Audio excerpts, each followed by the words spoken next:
The fluorescent lights in the Martinez Auto Group showroom cast harsh shadows across the polished concrete floor as I stood between a gleaming red Camaro and my stepfather's desk. Bob's weathered hands drummed against his leather chair, while my mother Linda leaned against the wall, arms crossed, that familiar look of barely concealed impatience etched across her face. My half-brother Tyler sat sprawled in the corner chair, scrolling through his phone with the casual arrogance of someone who'd never been told no. Before we jump back in, tell us where you're tuning in from, and if this story touches you, make sure you're subscribed, because tomorrow I've saved something extra special for you. Sarah, you need to be realistic here, Bob said, his voice carrying that patronizing tone I'd grown to despise over the 16 years he'd been in our lives. This little inheritance of yours, whatever pocket change your dad's family left you, it's not going to change your life, but Tyler's got real opportunities ahead of him. Graduate school at Stanford doesn't pay for itself. I felt that familiar tightness in my chest, the same sensation I'd experienced countless times growing up in this family where I was always the practical one, the reliable one, the one who was expected to sacrifice for Tyler's dreams. The irony wasn't lost on me that we were having this conversation surrounded by cars worth more than most people's annual salaries, while they dismissed my inheritance as insignificant without even knowing what it contained. Linda pushed off from the wall, her real estate agent persona sliding into place like a well-worn mask. "Honey, I've seen these old family estates before. Usually it's some outdated property that needs work, maybe a small bank account. Nothing wrong with that, but you have to think about the bigger picture. Tyler's education is an investment in all our futures." The bigger picture, right. The same bigger picture that had shaped my entire childhood, where every birthday, every graduation, every achievement of mine became secondary to whatever Tyler needed at the moment. Where my acceptance to UC Riverside had been celebrated with a dinner at Denny's, while Tyler's acceptance to the same school 2 years later had warranted a weekend trip to Las Vegas and a new car. "I haven't even met with the lawyer yet," I said, my voice steady despite the storm brewing inside me. "Maybe we should wait and see what this actually involves before making any decisions." Tyler finally looked up from his phone, his expression a perfect mirror of the entitled smirk he'd perfected by age 15. "Come on, Sarah, how much could it possibly be? Some old relative you never even met?" "Mom's right, it's probably just some rundown house and a few $1,000s. The responsible thing would be to pool it together and invest in something that actually matters. Something that actually matters, like his future. Like his dreams, like his needs, which had always taken precedence over mine since the day he was born, and suddenly became the center of everyone's universe.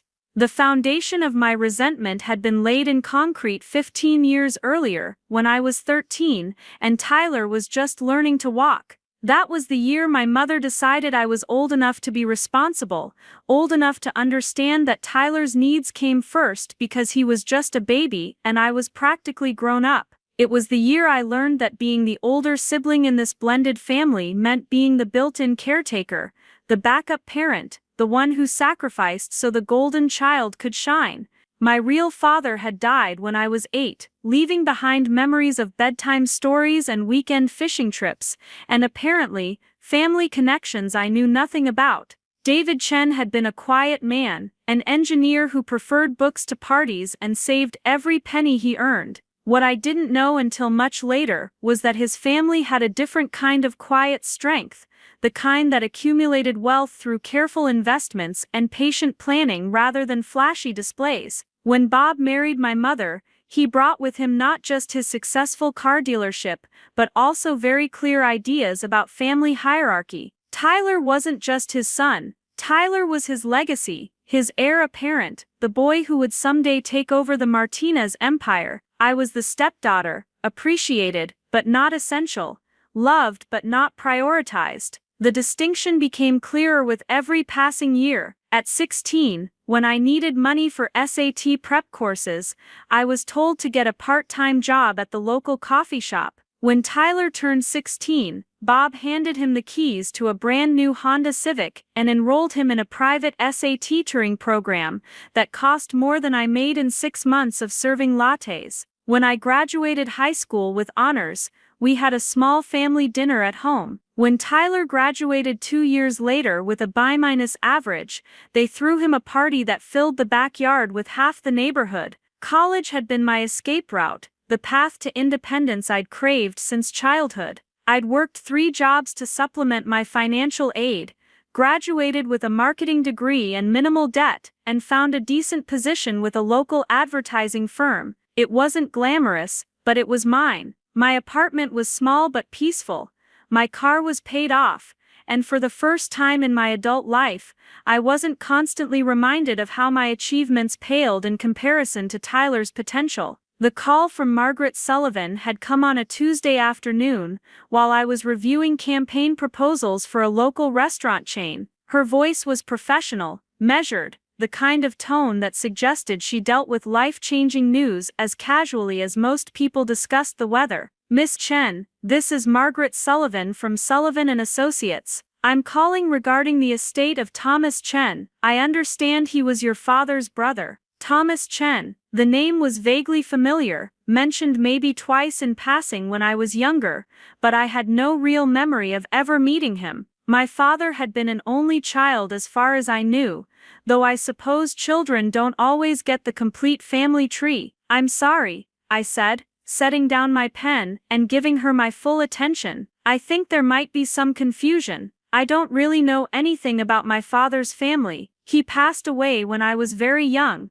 I understand this might come as a surprise," Margaret continued. "Thomas was quite private about his affairs. He passed away 3 months ago, and his will specifically names you as his primary beneficiary. We'll need to schedule a meeting to discuss the details, but I wanted to reach out personally given the significance of the estate." Significance. The word hung in the air like a question mark. In my family's vocabulary, significance was measured in terms of Tyler's future, Bob's business expansion, Linda's next real estate commission. The idea that anything connected to me might be significant felt foreign, almost surreal. "Could you give me some idea of what we're talking about?" I asked, already dreading the conversation I'd have to have with my family. They'd want details, want to know exactly what this mysterious uncle had left behind, want to start making plans before I even understood what I'd inherited. "I'd prefer to discuss the specifics in person," Margaret said,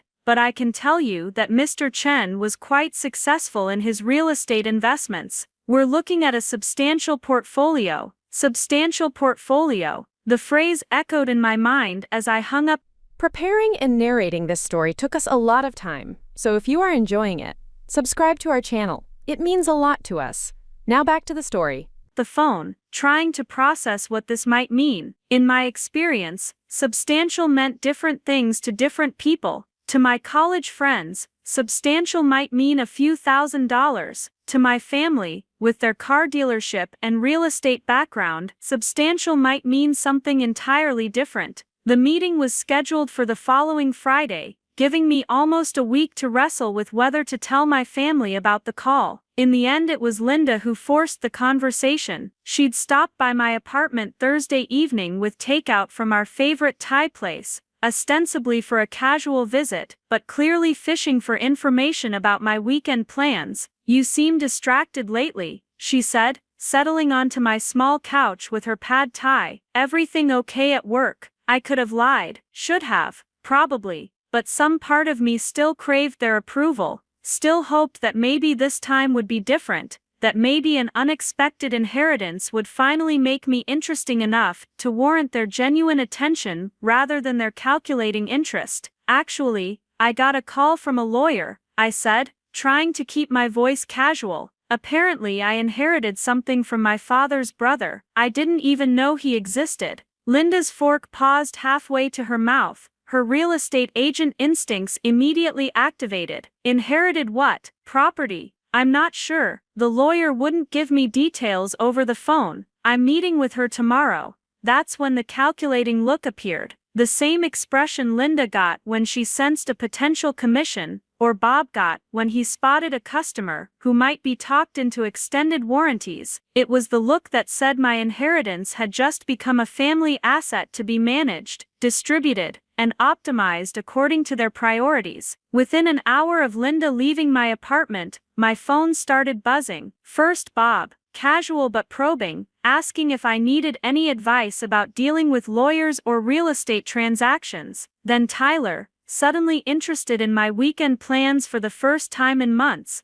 By Friday morning, they'd somehow coordinated to meet me for lunch after my lawyer appointment, ready to help me process whatever information I received. The law office of Sullivan and Associates occupied the third floor of a professional building in downtown Riverside, the kind of place where serious money got discussed behind closed doors. Margaret Sullivan was younger than I'd expected, maybe 45, with silver-streaked brown hair, and the calm confidence of someone who delivered both good news and devastating news so many times that her emotional reactions had been filed away in a lockbox. "Thank you for coming in, Sarah," she said, gesturing to a chair across from her mahogany desk. "I know this situation is unusual, inheriting from a relative you never met." Thomas was very specific about wanting his affairs handled privately. She opened a thick folder, revealing documents, photographs, and what looked like property surveys. The first photograph she slid across the desk showed a sprawling ranch house set against rolling hills covered with grapevines, the kind of picturesque California landscape you'd see on postcards advertising wine country getaways. "This is Morning Star Ranch," Margaret said. 240 acres in Temecula Valley. Thomas purchased it in 1987 and spent the next 35 years developing it into one of the region's premier wine grape growing operations. He leased the land to local vintners but maintained ownership of all the property and infrastructure. I stared at the photograph, trying to reconcile this expansive ranch with my mental image of pocket change and rundown properties. The house alone looked like it belonged in architectural magazines, and the vineyard rows stretched to the horizon like green corduroy.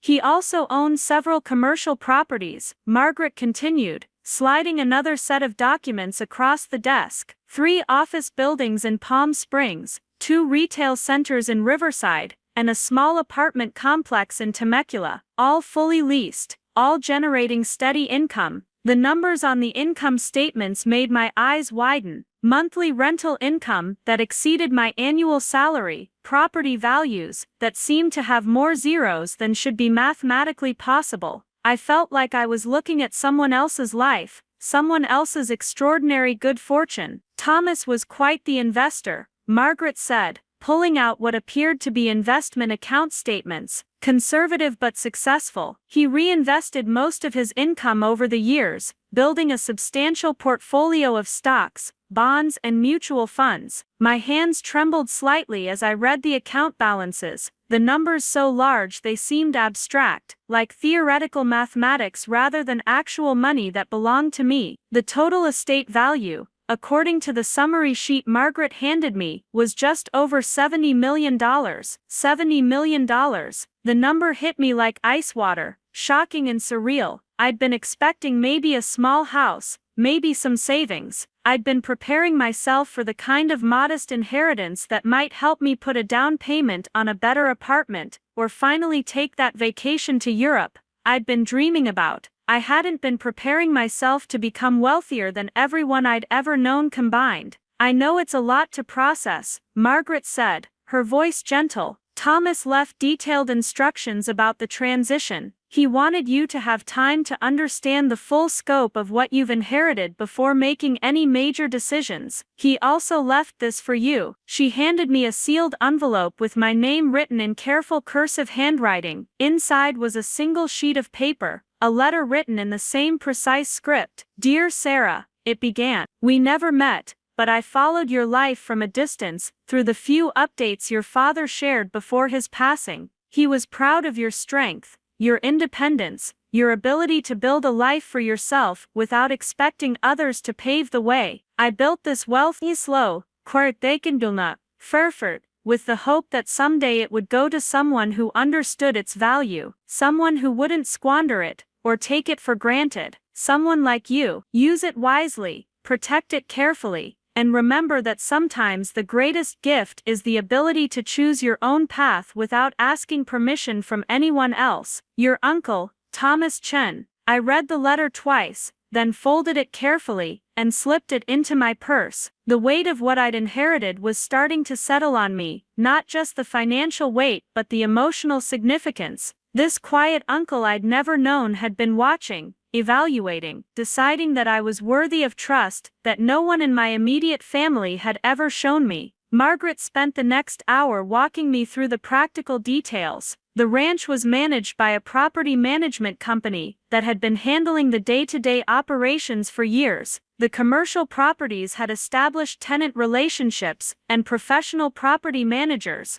The investment accounts were managed by a reputable firm with a track record of steady growth. Thomas had built not just wealth but a sustainable system that could continue generating income with minimal hands-on management required. What happens now? I asked, still struggling to process the magnitude of what I'd learned. That's entirely up to you, Margaret said. The estate is yours. You can maintain the current arrangements, make changes, sell everything, or do nothing at all. Thomas set it up so that you'd have complete control, but wouldn't be overwhelmed with immediate decisions. As I walked out of Margaret's office, the folder of documents tucked under my arm, I felt like I was carrying state secrets. The information inside represented more money than my family had ever imagined, more security than I'd ever dreamed possible, and more power than I'd ever wielded in my 28 years. I also knew, with absolute certainty, that the moment I shared this information with my family, everything would change. The dynamics that had defined my entire life, the hierarchy that had kept me in the background while Tyler shone in the spotlight, the assumption that my contributions would always be modest and my needs secondary, all of that would shift in ways I couldn't predict and might not be able to control. The lunch meeting with my family was scheduled for 1 o'clock at Giuseppe's, the Italian restaurant where we'd celebrated Tyler's 21st birthday with champagne and promises about his bright future. I arrived early, taking a corner booth where I could watch them enter, where I could study their faces before they put on their performance of casual interest in my little inheritance. Bob arrived first, checking his phone and glancing around the restaurant with the restless energy of someone who had more important places to be. Linda followed,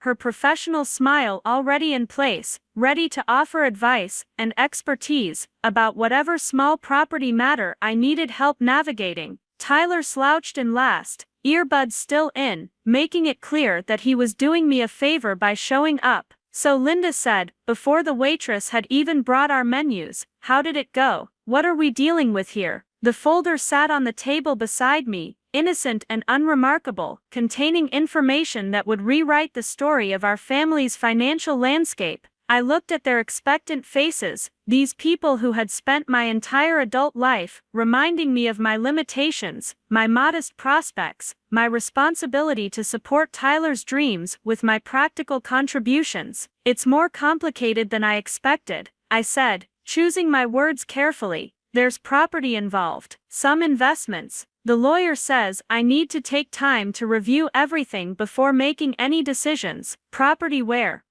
Bob asked, his car salesman instincts activated. "What kind of investments? Stocks, bonds, real estate?" "A ranch in Temecula," I said, watching their reactions. "Some commercial buildings, investment accounts." Tyler pulled out his earbuds for the first time, suddenly interested. "How big is the ranch? Could you sell it?" "I don't know yet," I lied. "The lawyer wants me to meet with property managers and financial advisors before discussing any sales." Linda's expression shifted into her helpful real estate agent mode, the persona she used when she sensed commission potential. "Honey, Temecula property is hot right now. Wine country always holds its value. If you're thinking about selling, I could connect you with some commercial agents who specialize in agricultural properties." The conversation continued like this for 45 minutes, with each family member offering their expertise, their connections, their advice about how to handle my unexpected windfall. They spoke about my inheritance as if it were a family project, a puzzle that required their collective wisdom to solve properly. Not once did anyone ask how I felt about inheriting property from an uncle I'd never met. Not once did anyone acknowledge that this was my decision to make alone. But underlying all their helpful suggestions was an assumption that had governed our family dynamics for years, that Sarah's resources, whatever they might be, were ultimately available for the family's benefit, that my inheritance, like my salary, and my time, and my energy, existed in service of the greater good, which inevitably meant Tyler's education and future success. As we walked out of the restaurant, Bob put his arm around my shoulders in a gesture that might have seemed paternal to outside observers, but felt calculated to me. "Sarah, I want you to know that whatever you decide, we're here to help." This kind of windfall can be overwhelming, especially when you're not used to dealing with significant assets. Maybe we should all sit down this weekend and go through the numbers together. Significant assets. The phrase made me want to laugh and cry simultaneously. If only he knew just how significant. If only any of them understood that their helpful older sister, their reliable backup plan, their source of practical support, had just inherited enough money to buy and sell Bob's entire car dealership empire several times over. That evening, alone in my apartment with the estate documents spread across my kitchen table, I finally allowed myself to process what had really happened. Thomas Chen, a man I'd never met, had chosen me as his heir, not despite my family's treatment of me, but perhaps because of it. He'd seen something in my independence, my self-sufficiency, my ability to build a life without expecting handouts from others. The letter from Thomas felt like a message from beyond, a validation I'd never received from the people who were supposed to love and support me. He'd built this wealth patiently, carefully, and he'd entrusted it to someone he believed would handle it with the same wisdom, someone who wouldn't squander it or take it for granted. As I sat there surrounded by property deeds and investment statements, I realized that Thomas had given me more than money. He'd given me the power to choose my own path, to make decisions based on my own values, rather than my family's expectations. For the first time in my adult life, I didn't have to consider what was best for Tyler, what would help Bob's business, what would make Linda proud of her real estate expertise. I could choose what was best for me. The weight of that freedom was both exhilarating and terrifying. I'd spent so many years being the responsible one, the practical one, the one who made sacrifices for the family's greater good, that the idea of prioritizing my own interests felt foreign and slightly selfish. But Thomas's letter reminded me that sometimes the greatest gift is the ability to choose your own path without asking permission from anyone else. I also knew that my family's reaction to learning the true scope of my inheritance would test every relationship I'd built over the past 28 years. When they discovered that their helpful older sister had inherited not pocket change but life-changing wealth, the dynamics that had defined our family would shift in ways that might not be reversible. But for tonight, in the quiet of my small apartment, surrounded by documents that represented more security than I'd ever imagined possible, I allowed myself to feel something I'd rarely experienced in my family's presence: genuinely valuable, truly chosen, and finally free to write my own story. Part 2. The Weight of Secrets. The morning sun filtered through my apartment's single window as I sat at my kitchen table, surrounded by documents that had transformed my life overnight. 3 days had passed since my meeting with Margaret Sullivan, 3 days of carrying a secret so enormous it felt like swallowing a boulder. Every phone call from my family, every casual text from Tyler, every offer of help from Bob felt loaded with implications they couldn't possibly understand. My phone buzzed with a message from Linda. "Thinking about your inheritance situation, maybe we should visit the property this weekend. I could give you a professional assessment." The casual way she inserted herself into my business would have irritated me before, but now it struck me as almost comical. A professional assessment of a $70 million empire from someone who sold suburban 3-bedroom houses for a living. I'd spent those 3 sleepless nights researching everything I could about my inheritance. Morning Star Ranch wasn't just any vineyard property, it was consistently rated among the top grape-growing operations in Southern California. The commercial buildings weren't just random real estate investments, they were premium properties in high-demand areas with waiting lists of potential tenants. The investment portfolio wasn't just stocks and bonds, it was a carefully curated collection of blue-chip securities and growth funds that had been outperforming the market for over a decade. Thomas Chen hadn't just been wealthy, he'd been a financial genius who'd built his empire from nothing while living so modestly that even his own family hadn't suspected his success. According to the property management reports Margaret had given me, he'd driven the same Honda Accord for 15 years and lived in a modest two-bedroom house in Riverside, while owning properties worth tens of millions. The irony wasn't lost on me that Bob, who prided himself on his business acumen and financial success, had built a car dealership empire worth maybe $5 million on a good day, while quietly criticizing my unrealistic dreams and modest prospects. If only he knew that his stepdaughter now controlled more wealth than he could generate in multiple lifetimes of selling cars. But the weight of keeping this secret was starting to affect every interaction with my family. When Tyler called Wednesday evening to ask if I wanted to grab dinner, his usual barely concealed impatience felt different somehow. Was he genuinely interested in spending time with me, or had Linda coached him to stay close and gather more information about my inheritance? "So have you decided what you're going to do with Uncle Thomas's place?" he asked over pasta at our usual spot, his tone carefully casual in a way that immediately put me on alert. "I'm still figuring out the details," I said, twirling linguine around my fork while studying his face. "Why?" "Just curious. Mom mentioned it might be worth something decent.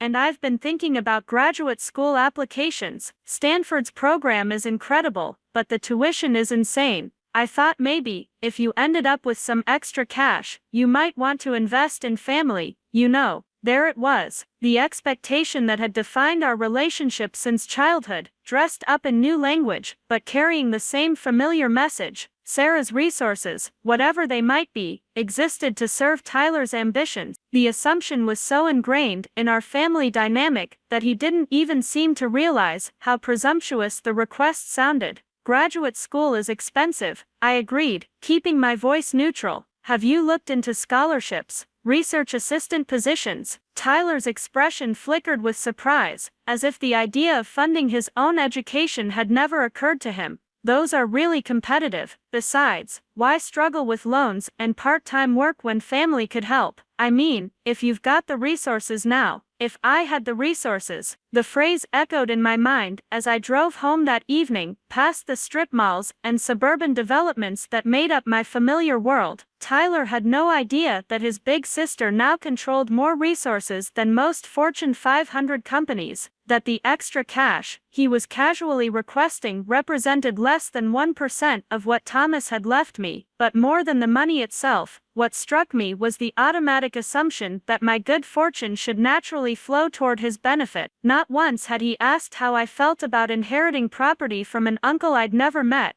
Not once had he considered that maybe I had my own dreams, my own plans, my own right to determine how this windfall should be used. The calls from Bob started Friday morning, not the casual "hey how are you" calls he usually made, but focused business conversations about property management and investment strategies. He'd clearly been researching Temecula real estate values and had opinions about market timing and development potential. "Sarah, I've been thinking about your situation," he said, his voice carrying the confident tone he used when explaining extended warranty benefits to customers. "Temecula's hot right now, but agricultural property can be tricky to manage if you don't know the business. Have you considered selling and reinvesting in something more stable?" "Like what?"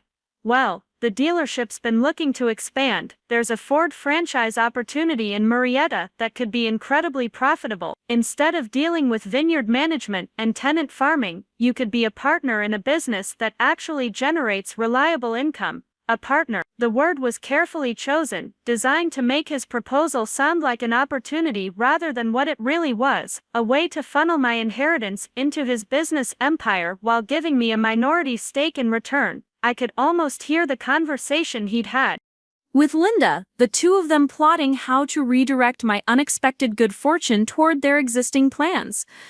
I appreciate the offer, I said, but I think I need to understand what I've inherited before making any major decisions. Of course, Bob said quickly. I'm just saying, when you're ready to explore options, family should be your first consideration. We can structure something that benefits everyone. Everyone except the person who'd actually inherited the assets and might have her own ideas about how to use them. That weekend, I drove out to Temecula alone, following the GPS coordinates Margaret had given me to see Morningstar Ranch for myself.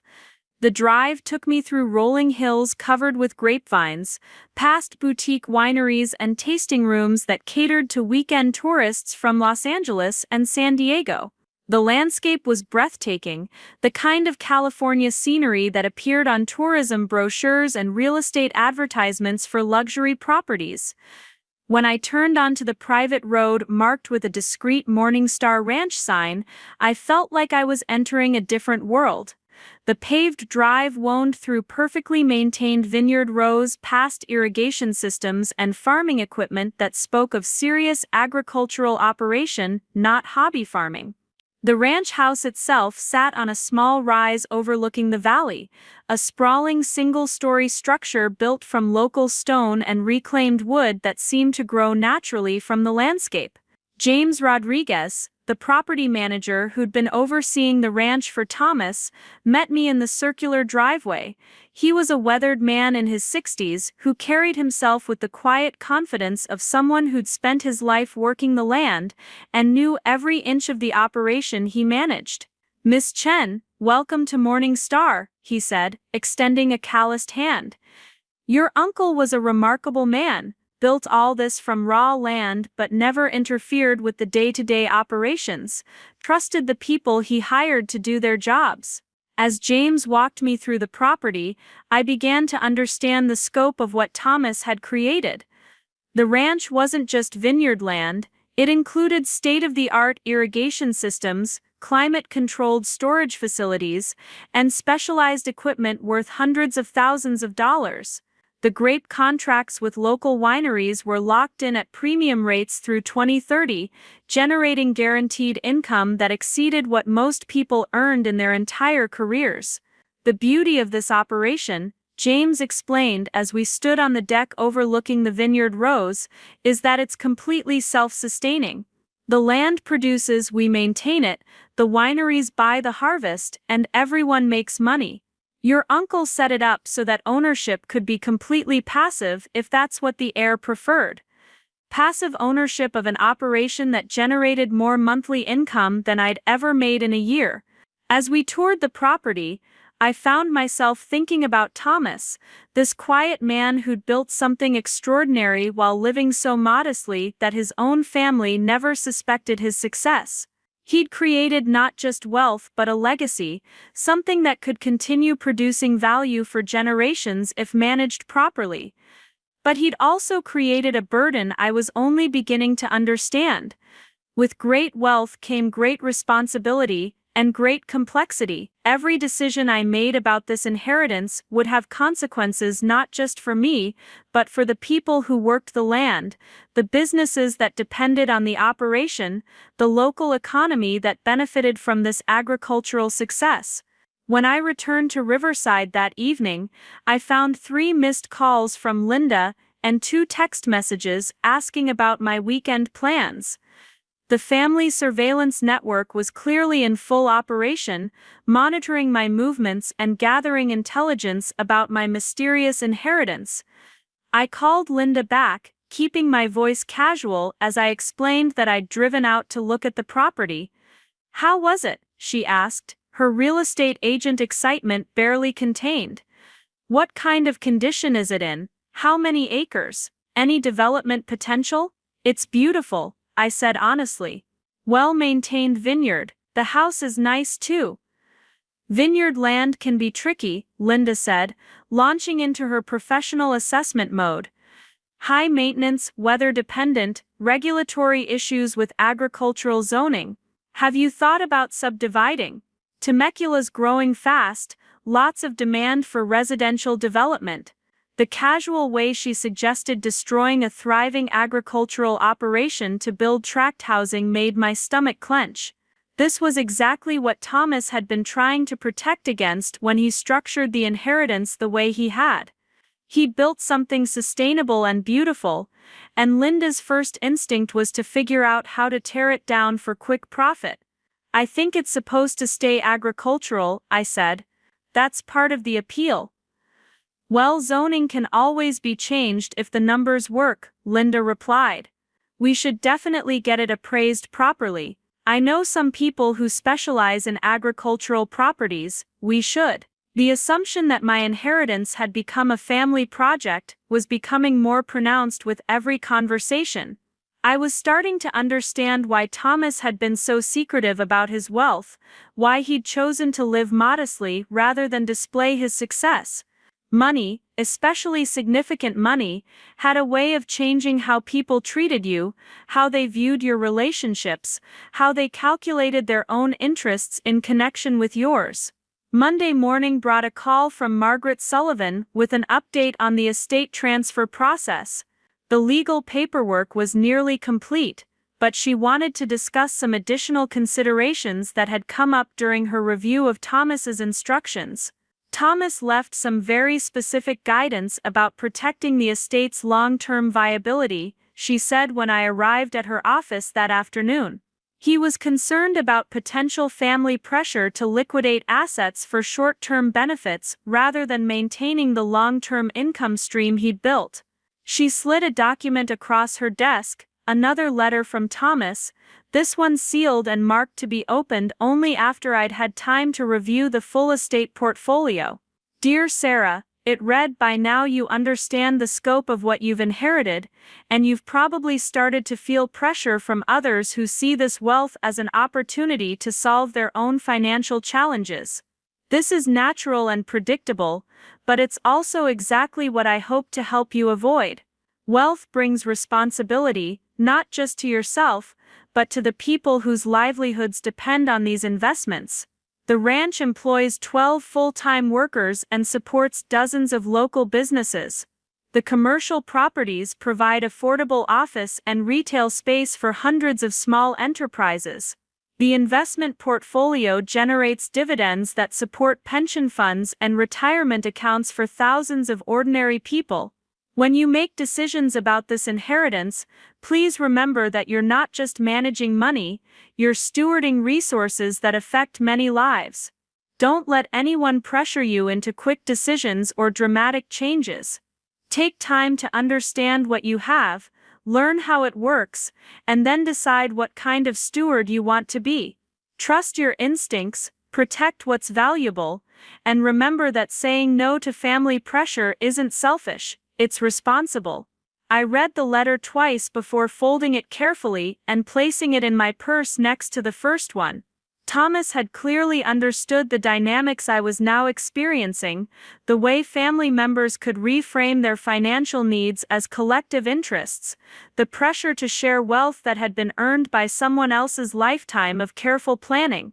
Margaret leaned back in her chair, studying my expression. "Thomas was very concerned about protecting you from exactly the kind of pressure you're probably experiencing right now. That's why he structured everything with such specific instructions about maintaining the asset base rather than liquidating for distributions." "What kind of instructions?" "The estate can generate substantial income for you personally. We're talking about several $1,000,000 annually once everything is fully transitioned. But the principal assets are protected from major liquidation without specific legal procedures designed to ensure you're making decisions based on your own judgment rather than external pressure. Several $1,000,000 annually." The number hit me like a physical force, rendering meaningless every financial worry I'd ever had, every calculation about rent and car payments and retirement savings. I could live comfortably for the rest of my life on the interest alone while preserving the principal for future generations. But I could also understand now why Thomas had been so concerned about protection. This wasn't just money, it was enough money to fundamentally alter the power dynamics of every relationship I had. Enough money to make me a target for every family member's financial needs, every friend's business idea, every romantic partner's lifestyle aspirations. He also set up a family trust option, Margaret continued, if you eventually decide you want to share some of the wealth with relatives, but he specified that such decisions should be made only after you've had at least 1 full year to understand the responsibilities involved. 1 full year, a cooling-off period designed to protect me from making impulsive decisions based on guilt or family pressure. Thomas had thought of everything, including the psychological challenges I'd face as his heir. That evening, I sat in my apartment trying to process the full implications of what I'd learned. I now controlled enough wealth to change not just my life but the lives of everyone in my family. I could pay for Tyler's graduate school without blinking, fund Bob's franchise expansion, help Linda build her real estate business into a regional powerhouse. But I could also see how quickly such generosity might spiral into endless expectations and demands. If I paid for Tyler's graduate school, would I be expected to fund his future business ventures as well? If I helped Bob expand his dealership empire, would I become a permanent bank for his entrepreneurial ambitions? If I shared this windfall with my family, would I ever again be valued for who I am rather than what I could provide? The questions kept me awake most of the night, staring at the ceiling and trying to imagine how to navigate relationships that had suddenly become infinitely more complicated. By morning, I'd reached one conclusion: I needed time to think, plan, and decide what kind of person I wanted to be with this wealth before I told anyone the full truth about what I'd inherited. But keeping such an enormous secret was becoming increasingly difficult as my family's interest in my little inheritance continued to intensify. The casual questions were becoming more frequent and more specific. The offers of help were starting to sound more like demands for inclusion. The assumption that my resources should naturally flow toward family needs was becoming more explicit with every conversation.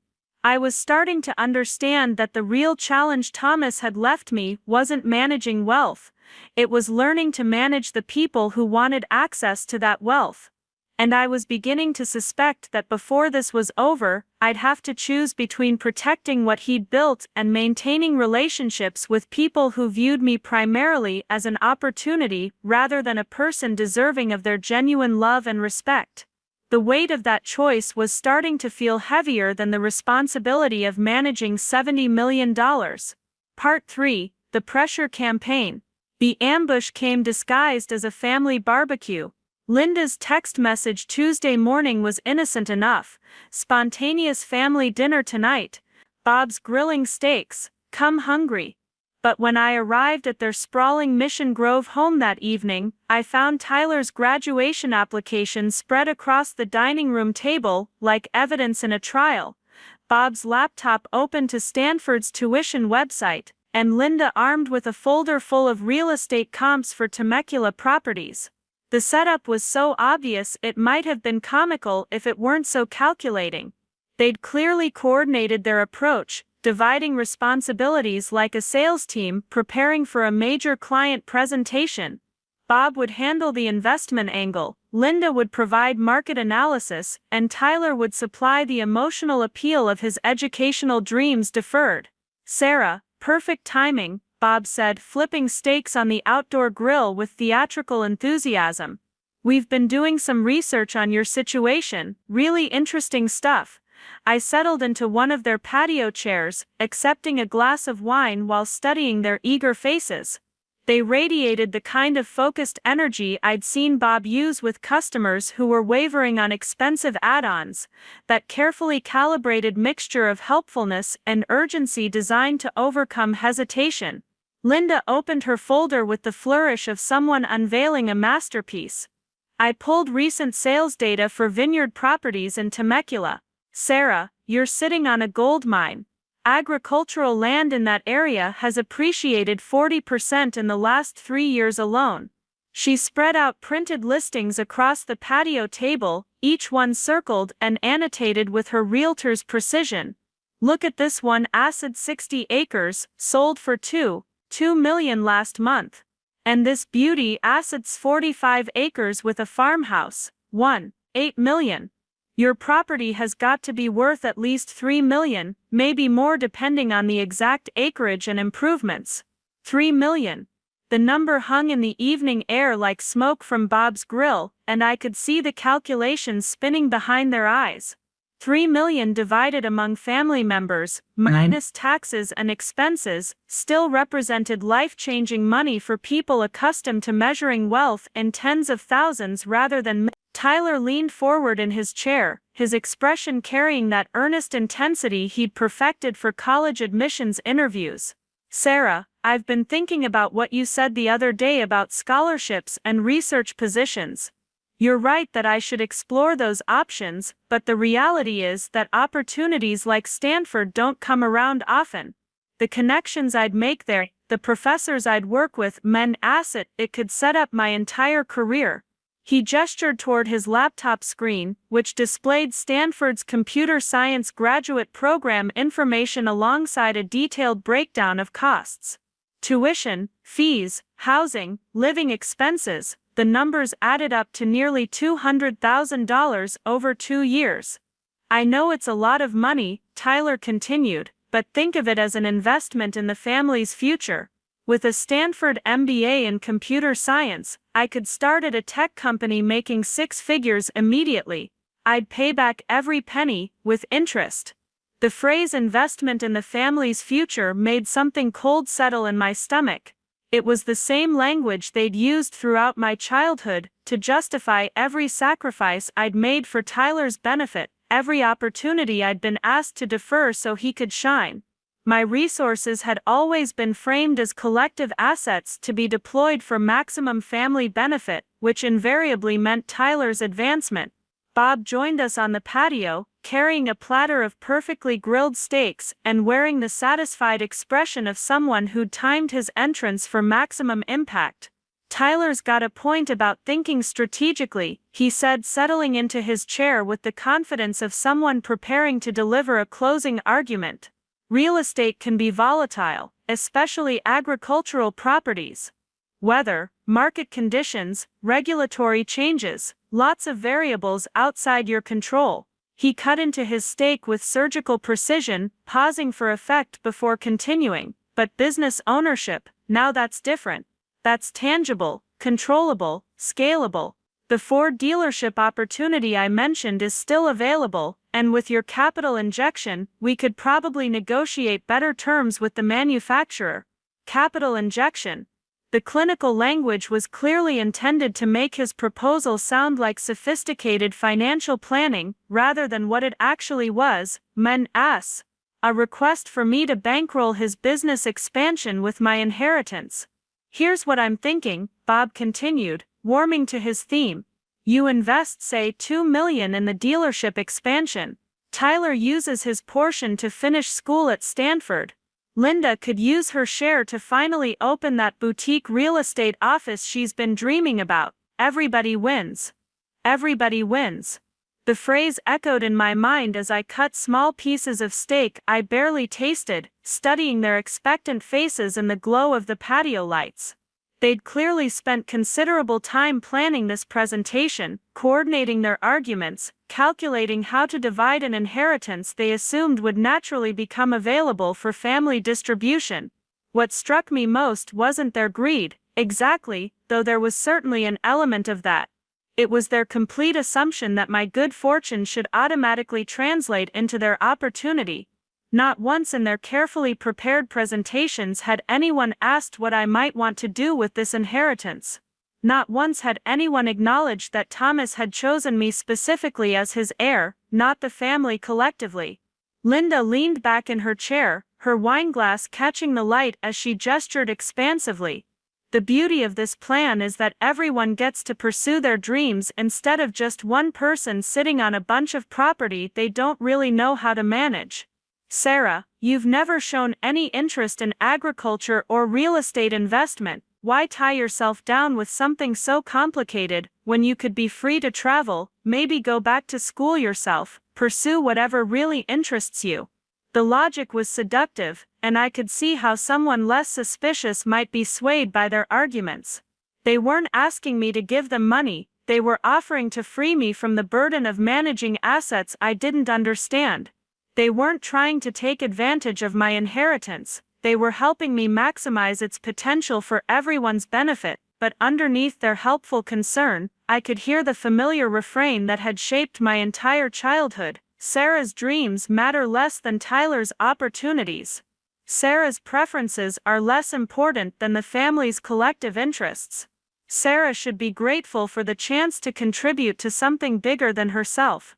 It's definitely worth considering, I said carefully, buying time while I processed their coordinated presentation, but I want to understand exactly what I've inherited before making any major decisions. Tyler's expression flickered with impatience, the same look he'd worn as a child when he wanted something and couldn't understand why he had to wait for it. How long does that take though? I mean, it's land and some investments, right? The application deadline for Stanford is in 6 weeks. 6 weeks. The artificial deadline was clearly intended to create urgency, to pressure me into making financial commitments before I'd had time to fully understand what I was giving up. I could see Bob nodding approvingly at Tyler's tactical move, recognizing the sales technique of manufactured scarcity. Tyler's right about timing, Linda chimed in, her professional instincts activated. Real estate markets move fast, especially hot markets like Temecula. If you're going to sell, spring is the optimal time. We could have the property listed and sold within 60 days if we move quickly. The conversation continued for another hour, with each family member cycling through variations of the same basic themes. The inheritance was more than I could handle alone. Families should stick together and help each other succeed. Tyler's education was an investment that would benefit everyone. Bob's business expansion was a sure thing that would generate steady income for years. Linda's real estate expertise was exactly what I needed to navigate this complex situation. By the time I left their house that evening, I felt like I'd been through a high-pressure sales presentation delivered by people who knew exactly which emotional buttons to push. They'd appealed to my insecurities about managing complex assets, my sense of family loyalty, my desire to see Tyler succeed, and my trust in their business expertise. But they'd also revealed something crucial about how they viewed me and my inheritance. To them, I wasn't Sarah Chen, Thomas's chosen heir, trusted with stewarding a carefully built empire. I was Sarah, the family ATM, whose unexpected good fortune could solve everyone else's financial challenges if properly leveraged. The drive home gave me time to think about what I'd experienced, and by the time I reached my apartment, I'd reached a disturbing conclusion. This wasn't going to be a one-time conversation that I could deflect with vague promises to consider their suggestions. This was the beginning of a sustained campaign designed to wear down my resistance and convince me that sharing my inheritance was not just the generous thing to do, but the smart and responsible choice. The evidence arrived the next morning, in the form of a series of text messages that had clearly been coordinated in advance. Tyler sent me a link to an article about the benefits of graduate education in the tech industry. Linda forwarded a real estate newsletter highlighting the strong market for agricultural properties. Bob shared a business journal piece about the profitability of automotive franchises. Each message was followed by casual commentary, designed to reinforce the previous evening's arguments. Tyler noted how much Stanford graduates were earning at Google and Facebook. Linda mentioned that her real estate colleague thought Temecula properties were criminally underpriced for the current market. Bob observed that Ford dealerships were consistently profitable, even during economic downturns. The coordinated nature of their follow-up campaign was almost impressive in its thoroughness. They'd clearly divided responsibilities for maintaining pressure, while avoiding the appearance of overwhelming me with demands. But the underlying message was clear. Every day I delayed making decisions about my inheritance was a day of lost opportunity for the entire family. Thursday brought an escalation in the form of Tyler showing up at my office during lunch, carrying coffee and wearing the slightly rumpled earnestness of someone who'd spent the morning crafting the perfect emotional appeal. Sarah, can we talk? He asked, settling into the chair across from my desk with the familiarity of someone who'd never been told he couldn't have my full attention whenever he demanded it. I've been thinking about our conversation the other night, and I realized I probably came across as entitled or presumptuous, he began, his tone carefully modulated to convey sincerity and vulnerability. That wasn't my intention at all. I know this inheritance is yours, and you have every right to do whatever you want with it. The carefully worded acknowledgement of my rights was clearly intended as the setup for a larger request, the kind of tactical concession lawyers make before presenting their real argument. But I also keep thinking about Dad, your real dad, and what he would have wanted for our family, Tyler continued, invoking my biological father with calculated precision. He was always talking about education, about building something that would last. I feel like he would have seen my Stanford opportunity as exactly the kind of investment he'd want his daughter's inheritance to make possible. The manipulation was so obvious it took my breath away. Tyler had been 7 years old when my father died, far too young to remember any meaningful conversations about education or family values. But he'd clearly calculated that invoking my father's memory would be more emotionally effective than appeals to brotherly affection or family loyalty. I'm not asking for a handout, he pressed on, his voice gaining conviction as he warmed to his theme. I'm asking for a loan, a partnership, an investment in something that could benefit both of us long-term. I've already spoken with some professors at Stanford, and they think my research proposal has real commercial potential. We could be talking about patent opportunities, startup possibilities, the kind of tech innovations that create generational wealth. Generational wealth. The phrase was particularly galling coming from someone who'd never created any wealth himself, who'd been supported financially by our parents throughout his entire adult life, who was now asking me to fund his latest ambition with money I'd inherited from an uncle he'd never even met. Tyler, I said carefully, I appreciate that you're excited about Stanford, but I really need more time to understand what I've inherited before I can consider any major financial commitments. His expression shifted slightly, revealing a flash of the impatience he'd been working so hard to conceal. How much time though? I mean, it's not like you need to become an expert in vineyard management, you hire professionals for that stuff. The important thing is having enough liquid capital to pursue opportunities when they arise. Liquid capital, the phrase revealed more than Tyler probably realized about the family's perception of my inheritance. They weren't thinking about Morning Star Ranch as a thriving agricultural operation that supported dozens of jobs and contributed to the local economy. They were thinking about it as an asset to be liquidated for cash that could be deployed toward their individual priorities. I understand you're feeling pressure about application deadlines, I said, but this is a big decision that affects more than just our family. There are people whose jobs depend on the ranch, tenants in the commercial properties, all kinds of considerations I need to understand. Tyler's face shifted through a series of expressions, confusion, frustration, and finally something that looked like disappointment mixed with accusation. Sarah, I have to be honest, I'm starting to worry that this money is changing you. The sister I know would never prioritize strangers over her own family. The accusation hit its target with surgical precision, triggering exactly the guilt and self-doubt Tyler had intended. Was I being selfish by hesitating to share my good fortune? Was I letting wealth corrupt my values and relationships? Was I becoming one of those people who forgot where they came from once they acquired significant assets? But as I watched Tyler's performance, I also recognized something else. This was exactly the kind of emotional manipulation that had shaped our relationship since childhood. Whenever I'd tried to establish boundaries or assert my own needs, someone in our family had accused me of being selfish, ungrateful, or changing in negative ways. The inheritance had simply given them new language for the same old guilt tactics. Tyler, I'm not trying to prioritize strangers over family, I said. I'm trying to be responsible about a situation that's more complicated than any of us initially realized. He studied my face for a long moment, clearly recalibrating his approach. Look, I get it, this is overwhelming, and Mom and Bob are probably pushing too hard. But here's the thing, opportunities like Stanford don't wait for us to figure out our family dynamics. If I miss this chance, it's gone forever. The artificial urgency was becoming a constant theme in every conversation about my inheritance. Whether it was Tyler's application deadlines, Bob's franchise opportunity, or Linda's hot real estate market, someone was always explaining why immediate action was necessary to avoid catastrophic missed opportunities. But Margaret Sullivan had warned me about exactly this kind of pressure.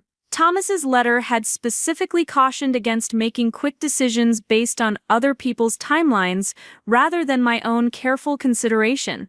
Everything I was experiencing had been predicted by a man who understood wealth and family dynamics far better than I did. After Tyler left my office, I sat staring out the window at the riverside traffic, trying to process what was happening to my family relationships. 3 weeks ago, Tyler barely acknowledged my existence except when he needed something.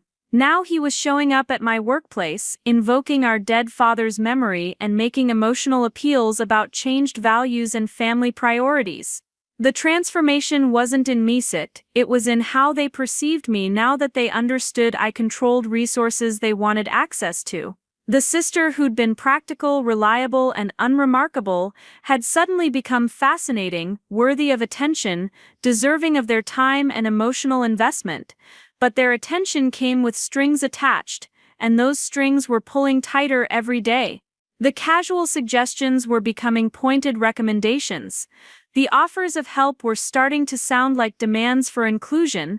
The assumption that my resources should serve family needs was becoming less subtle and more explicit with every interaction.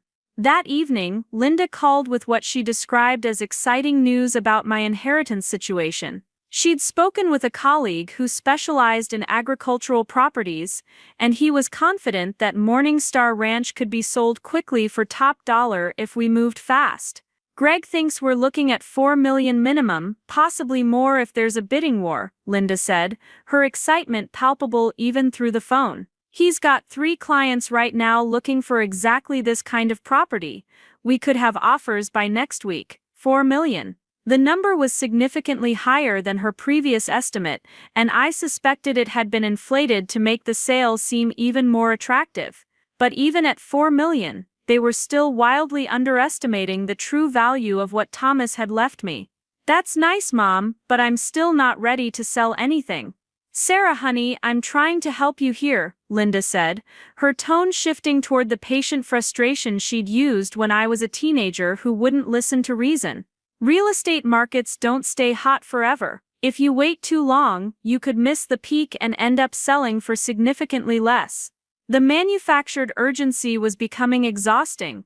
Every conversation with my family now included dire warnings about missed opportunities, market timing, and the catastrophic consequences of delay. They'd created a narrative in which immediate action was financially prudent, while careful consideration was foolishly risky. But I was beginning to understand that their urgency had nothing to do with my best interests and everything to do with their own financial timelines. Tyler needed money for Stanford applications. Bob needed capital for his franchise expansion. Linda needed a commission from a major sale to establish her credentials with high-end clients. My inheritance had become the solution to everyone's individual financial challenges, but only if I could be convinced to liquidate assets quickly and distribute the proceeds according to their respective needs. The longer I delayed, the more likely I might be to discover information that would complicate their plans, or worse, decide to keep the inheritance intact for my own purposes. As I prepared for bed that night, I realized that Thomas's warning about family pressure had been more prescient than I'd initially understood. The people who were supposed to love and support me unconditionally were systematically working to undermine my confidence in my own judgment, create artificial deadlines for major financial decisions, and frame their individual wants as collective family needs. But I was also beginning to understand something else. This pressure campaign was only going to intensify until I either gave them what they wanted or found a way to establish boundaries that they couldn't manipulate or ignore. And given their escalating tactics, I suspected that establishing those boundaries was going to require more than polite deflection and requests for patience. The battle for control of my inheritance was just beginning, and I was starting to realize that the people I'd trusted most in the world were prepared to fight much harder than I'd ever imagined. Part 4: The Final Confrontation. The breaking point came on a Friday morning when I arrived at my apartment to find Bob's truck parked in my spot and my entire family waiting in the lobby of my building. They sat in the small seating area like an intervention team, their faces wearing expressions of concerned determination that immediately put me on high alert. Linda clutched a manila folder thick with documents, Tyler held his laptop open to what looked like financial spreadsheets, and Bob wore his most serious business expression. "Sarah, we need to talk," Linda said, standing as I approached with my grocery bags and coffee. "Really talk. About what's best for everyone involved." The phrase "what's best for everyone" had become their rallying cry, the justification for every suggestion and demand they'd made over the past month. But the fact that they'd ambushed me at my own apartment, coordinating their schedules to corner me when I couldn't easily escape, suggested that their patience with gentle persuasion had finally run out. "Can this wait until later?" I asked, fumbling for my keys while balancing the groceries. "I just got back from the store, and I have some work calls to make." "That's exactly the problem," Bob said, his voice carrying the edge of frustration he'd been working so hard to conceal.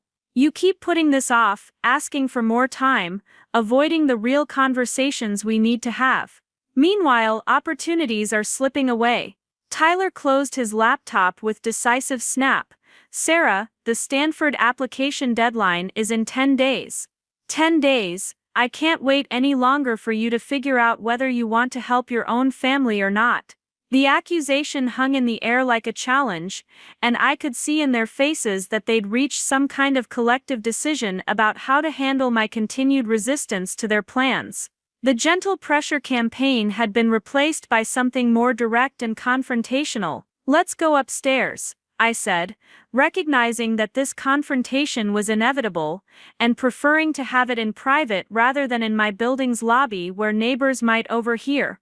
My small apartment felt cramped with all four of us crowded into the living area. Linda immediately spread her documents across my coffee table, while Bob positioned himself near the window with his arms crossed, blocking my view of the parking lot. Tyler settled onto my couch with his laptop, pulling up what appeared to be detailed financial projections.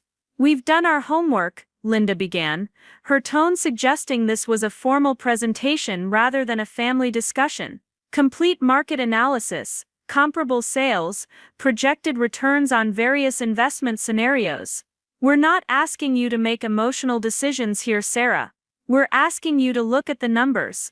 She flipped open her folder to reveal a comprehensive analysis of Temecula real estate values, complete with professional photographs, market trends, and projected appreciation rates.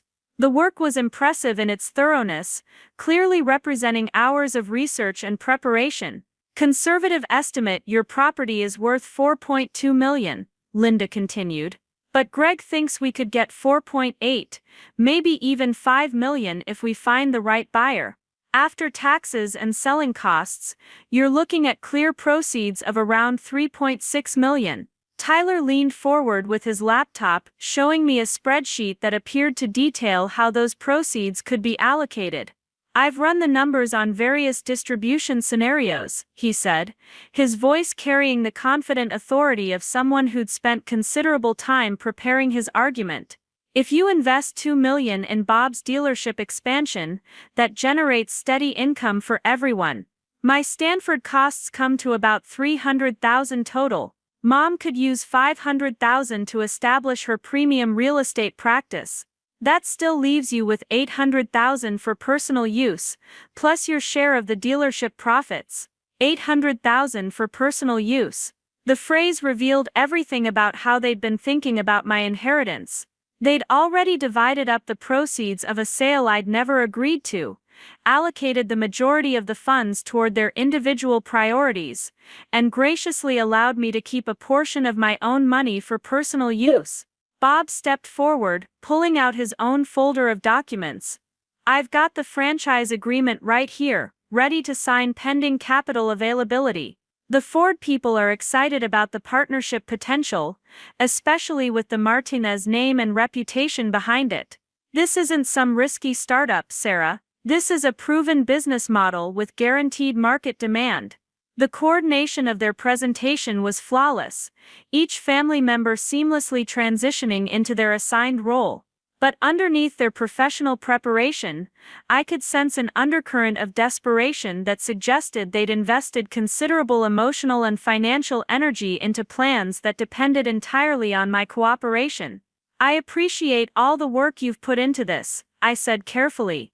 But I'm still not ready to make any major decisions about selling the property. The temperature in the room seemed to drop several degrees. Tyler's expression shifted from confident enthusiasm to something approaching disbelief. Linda's professional smile flickered and died. Bob's jaw tightened in the way it did when customers balked at his final offers.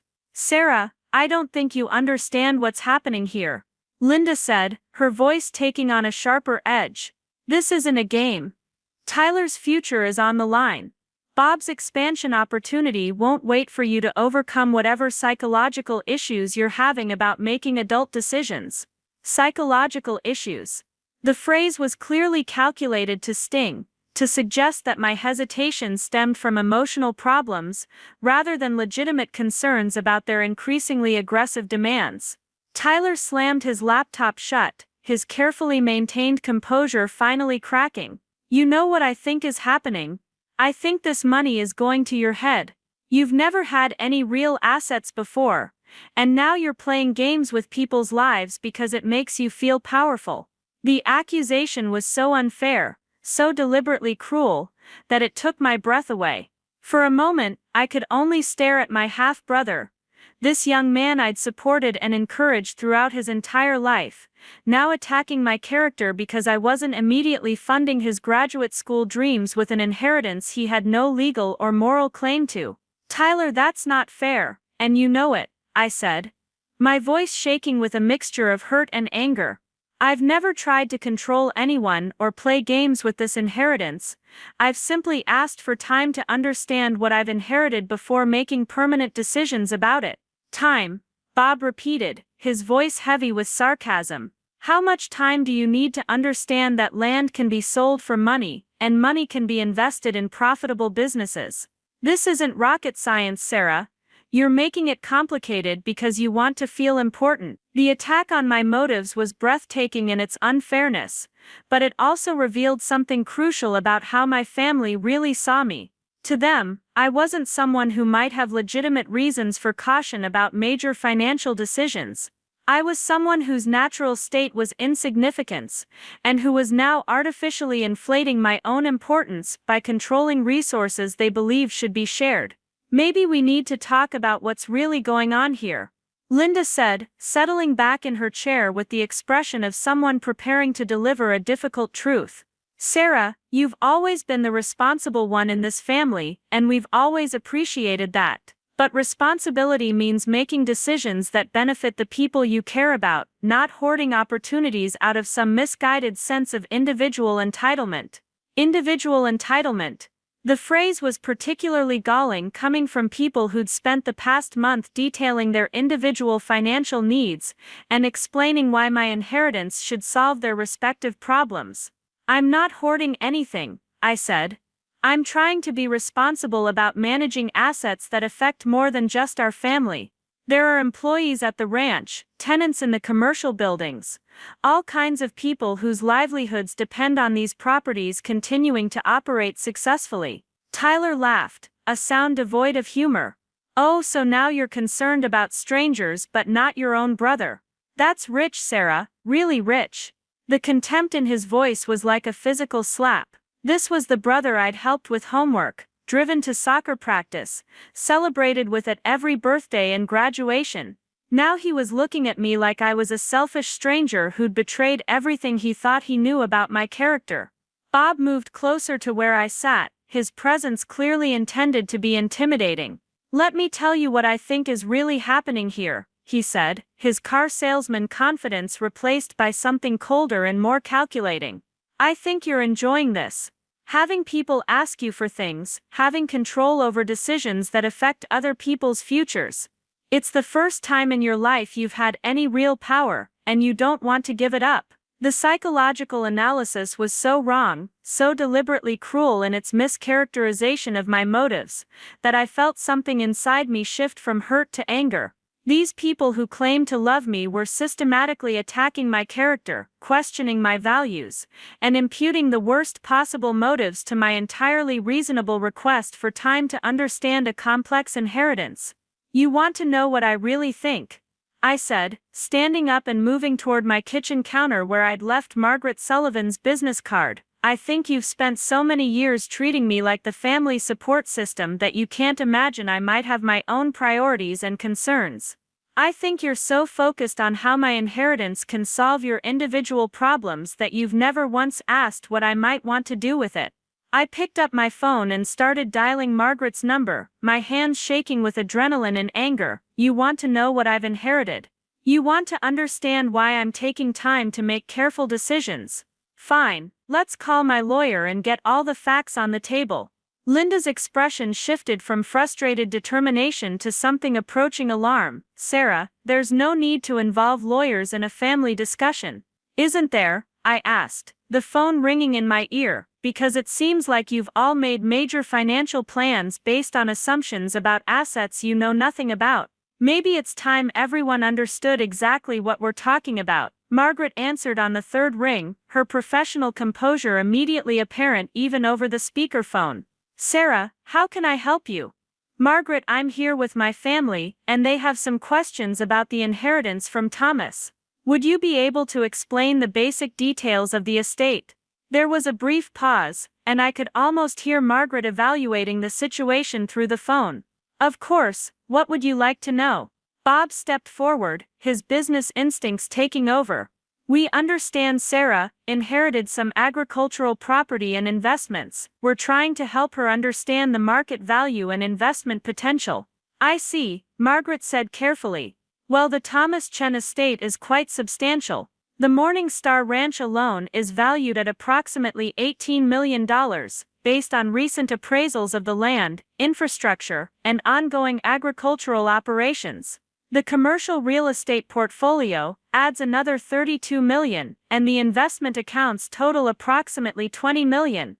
The total estate value is just over $70 million. The silence that followed Margaret's statement was so complete I could hear the refrigerator humming in my kitchen. Tyler's mouth hung open, Linda had gone pale, and Bob looked like someone had just explained that gravity worked backwards. $70 million. Linda whispered, her voice barely audible. Yes, Margaret continued, apparently unaware of the bombshell she'd just dropped. Thomas was quite successful in his investments over the decades. He structured everything to generate steady income while preserving the principal assets. Sarah should see annual income of approximately $4 to $5 million from the various properties and investments. Tyler made a sound that might have been a laugh or a sob. Bob sank into the nearest chair, his face cycling through expressions of shock, calculation, and what looked like greed. Linda stared at me as if I'd transformed into someone she'd never seen before. Thank you, Margaret, I said, ending the call before anyone could ask additional questions that might reveal how little they'd understood about my situation. The silence stretched for what felt like several minutes before Bob finally spoke. $70 million, he repeated, as if testing whether the words sounded real when spoken aloud. Jesus Christ, Sarah, $70 million. Tyler was staring at his laptop screen, apparently running new calculations based on the numbers Margaret had provided. The dealership thing, he said slowly, that's like pocket change to you now. Stanford, Mom's real estate office, everything we've been talking about, it's all pocket change. Pocket change. The phrase they'd used to dismiss my inheritance just weeks ago now applied to their own financial needs and dreams.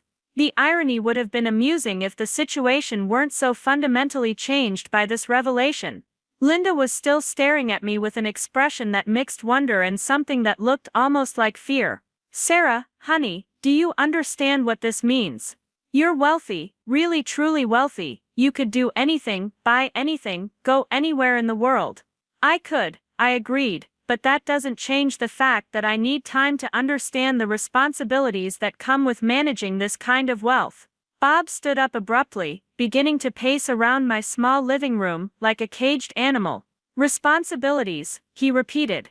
Sarah, with this kind of money, you could help everyone in this family achieve their dreams, and still have more left over than most people see in 10 lifetimes.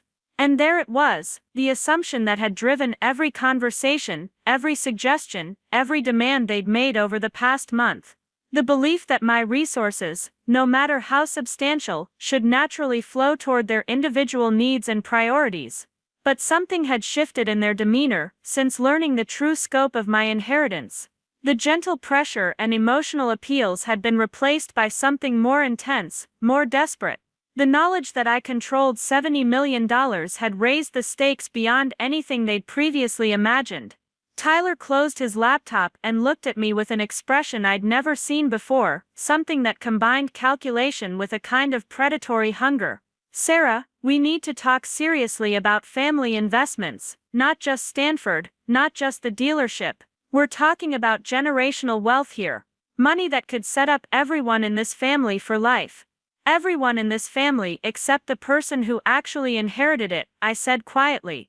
The words hung in the air like an accusation, and I could see in their faces that they were finally beginning to understand the fundamental problem with their approach. They'd been so focused on how my inheritance could serve their needs, that they'd never seriously considered that I might have my own plans, my own dreams, my own right to determine how this wealth should be used. But I could also see that the revelation of the true estate value had changed something essential about how they viewed this situation. The casual suggestions and emotional appeals had been replaced by something more urgent, more desperate. $70 million represented more opportunity than any of them had ever imagined having access to, and they weren't going to give up easily. Linda pulled herself together first, her real estate training helping her recover from the shock faster than the others. Sarah, I think we all need to step back and approach this more systematically.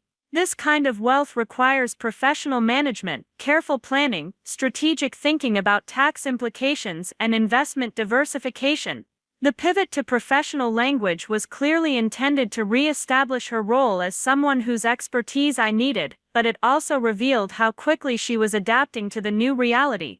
Instead of helping me sell a $4 million ranch, she was now positioning herself as an advisor for a $70 million empire. Bob was nodding eagerly, his business instincts fully activated. Linda's right, this isn't the kind of money you manage alone. You need a team, people you trust, family members who understand your best interests. A team, people I trust, family members. The language was carefully chosen to make their involvement sound like professional necessity rather than personal enrichment. But I could see the calculations spinning behind their eyes, the mental arithmetic of what percentages of $70 million might look like if properly negotiated.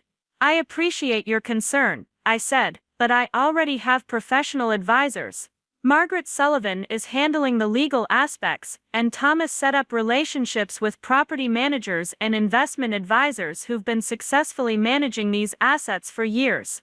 Tyler's expression darkened. So you're going to trust strangers over your own family? I'm going to trust the people Thomas trusted, I replied. The people who helped him build this wealth over decades of careful planning and conservative management. The reference to Thomas and his wisdom was clearly not what they wanted to hear. It reminded them that this inheritance hadn't been random luck or unfortunate accident. It had been a deliberate choice by someone who'd evaluated potential heirs and selected me specifically as the person he trusted to continue his legacy. Bob's frustration was becoming more evident with each passing moment. Sarah, I'm going to be blunt here. This family has supported you your entire life. We've been there for you through everything. College, job searches, relationship problems, all of it. Now you have the opportunity to give back, to help the people who've always been there for you, and you're acting like we're strangers trying to take advantage of you. The revisionist history was breathtaking in its audacity. Bob had married into our family when I was 12 years old, and had spent the subsequent 16 years making it clear that Tyler was his priority, while I was merely an obligation inherited along with my mother. The idea that he'd been my primary support system was so false, it would have been laughable if it weren't so manipulative. Linda joined the emotional appeal, her voice taking on the wounded tone she used when she felt unappreciated. "Honey, all we're asking for is the chance to be part of this blessing. To share in the good fortune that came to our family. Is that really so unreasonable?" Our family. The phrase was particularly galling, coming from people who'd spent years making it clear that I was the outsider, the one who didn't quite belong, the one whose needs came last when resources were allocated or attention was distributed. But I was also beginning to understand that no amount of explanation or reasoning was going to satisfy them. They'd convinced themselves that my inheritance was a family windfall that should naturally be shared according to their assessment of individual needs and priorities. The fact that Thomas had specifically chosen me as his sole heir, the fact that the law recognized my complete ownership of these assets, the fact that I had every right to manage this inheritance according to my own judgment, none of that mattered to them. What mattered was their belief that family resources should be communal, their assumption that my good fortune created obligations to solve their financial challenges, and their conviction that refusing to share wealth with relatives was inherently selfish and morally wrong. "I understand that you feel entitled to part of this inheritance," I said carefully. "But Thomas left these assets to me specifically, with detailed instructions about protecting them for the long term, rather than liquidating them for short-term benefits." Tyler laughed bitterly. "Entitled? Sarah, you're talking about your own family like we're gold diggers trying to scam you. Do you hear yourself? The accusation was designed to make me feel guilty for setting boundaries, for asserting ownership over assets that legally and ethically belong to me alone.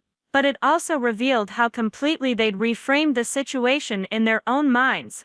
In their version of events, I was the selfish family member refusing to share good fortune, while they were the reasonable relatives asking for their fair portion of a windfall that should naturally benefit everyone. Bob stood up and moved toward the door, his expression suggesting he'd reached some kind of decision. "Sarah, I'm disappointed in you. Really disappointed. I thought we raised you to understand the importance of family loyalty and mutual support, but apparently $70 million is enough to make you forget where you came from and who was there for you when you needed help." The emotional manipulation was so obvious, so deliberately cruel in its mischaracterization of my motives and values, that I felt the last of my guilt and uncertainty evaporate. These people who claimed to love me were prepared to attack my character, question my values, and destroy our relationships, rather than accept that I had the right to make my own decisions about my own inheritance. "I haven't forgotten where I came from," I said quietly. "But I also haven't forgotten who I am, or what I believe is right. Thomas trusted me with this wealth, because he believed I would handle it responsibly. That means taking time to understand the full implications of any major decisions, not rushing into commitments because other people have created artificial deadlines." Linda gathered her documents from my coffee table, her movements sharp with frustration. "Fine, Sarah, take all the time you need. But don't come crying to us when you realize you've chosen money over family." The threat was clear: refuse to share the inheritance on their terms, and face exile from the family relationships that had defined my entire life. It was the ultimate manipulation, the final attempt to force my compliance through emotional blackmail. But as I watched them file out of my apartment, their faces set in expressions of disappointment and betrayal, I realized something profound had shifted inside me. The fear of losing their approval, the guilt about not meeting their expectations, the anxiety about being seen as selfish or ungrateful, all of that had been replaced by a clear understanding of what Thomas had really given me. He hadn't just left me $70 million. He'd given me the power to choose my own path, to prioritize my own values, to build relationships based on mutual respect rather than financial obligation. He'd freed me from the need to ask permission or seek approval from people who viewed me primarily as a resource to be managed rather than a person to be valued. The apartment felt larger somehow after they left, filled with a kind of peace I hadn't experienced since receiving that first call from Margaret Sullivan. For the first time in my adult life, I was truly free to be myself, to make decisions based on my own judgment, to pursue my own dreams without constantly calculating how those choices would affect other people's plans for my life. I walked to my window and looked out at the familiar view of Riverside, the city where I'd built a modest but satisfying life through my own efforts and determination. Soon I'd have the resources to live anywhere in the world, to pursue any dream that interested me, to create whatever kind of life I could imagine. But more than the money itself, I now understood the deeper gift Thomas had given me, the realization that I didn't need anyone's permission to be happy, successful, or fulfilled. I didn't need to justify my choices to people who viewed my resources as their opportunity. I didn't need to apologize for prioritizing my own values and judgment over their demands and expectations.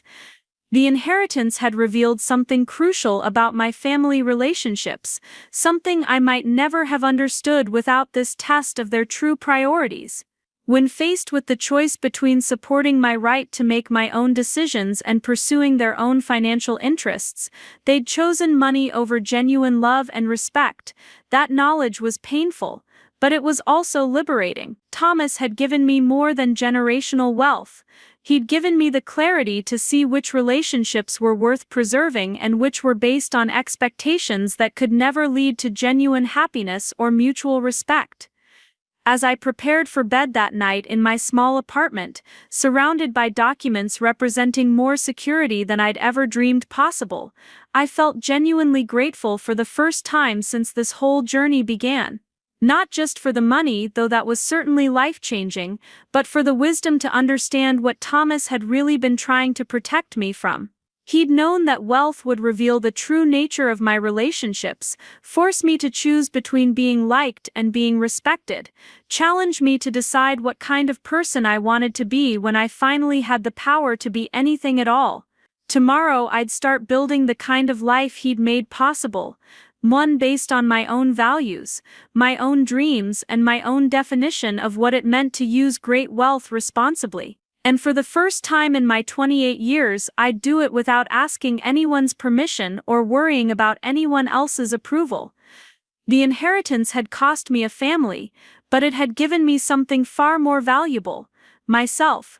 The silence that followed my family's dramatic exit lasted exactly 3 days before the real campaign began. I should have known that people who'd coordinated a month-long pressure operation wouldn't simply walk away from $70 million because of one difficult conversation. But I hadn't anticipated the sophistication of their next approach, or how completely they would abandon any pretense of caring about my feelings in favor of pursuing what they now saw as their rightful claim to generational wealth. The first sign came in the form of a certified letter delivered to my office Monday morning. The return address belonged to Hendricks, Walsh and Associates, a law firm I'd never heard of, but the letterhead suggested the kind of expensive legal representation that specialized in complex financial disputes. My hands trembled slightly as I opened the envelope, already suspecting what I'd find inside. "Dear Miss Chen." The letter began in the formal language of legal intimidation. "We represent the interests of Linda Martinez, Robert Martinez, and Tyler Martinez in the matter of the Thomas Chen estate distribution. Our clients have retained our services to address what they believe to be significant irregularities in the estate settlement process and to pursue their legitimate claims to a portion of the inherited assets." The letter went on to detail a series of accusations that would have been laughable if they weren't so obviously calculated to create legal complications. They claimed that Thomas had been mentally incompetent when he wrote his will, that I had exercised undue influence over an elderly relative I'd never met, and that the estate should be distributed according to California's intestacy laws rather than Thomas's explicit instructions. But the most disturbing element wasn't the legal threats themselves. It was the detailed knowledge the letter demonstrated about my inheritance. They knew about specific properties, investment account values, even the names of the management companies Thomas had used. Someone had clearly spent considerable time and money investigating every aspect of the estate, preparing for a legal battle that could tie up the assets for years while generating enormous attorney fees. I called Margaret Sullivan immediately, reading the letter to her over the phone while pacing around my office like a caged animal. Her response was measured but clearly concerned about the implications of my family's new strategy. "This is exactly the kind of challenge Thomas was worried about," she said. "He specifically structured the estate planning to make these kinds of claims difficult to pursue, but that doesn't mean your family can't try to create problems. The good news is that the legal foundation for the inheritance is rock solid. The bad news is that even frivolous challenges can be expensive and time-consuming to defend against."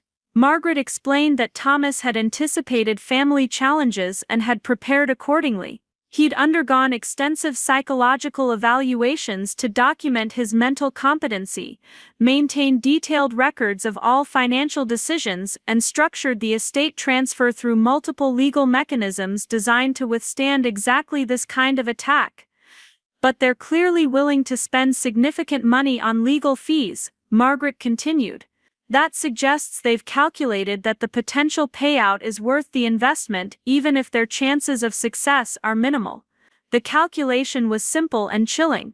Even if they only had a 10% chance of winning a substantial settlement, 10% of $70 million represented enough money to justify enormous legal expenses.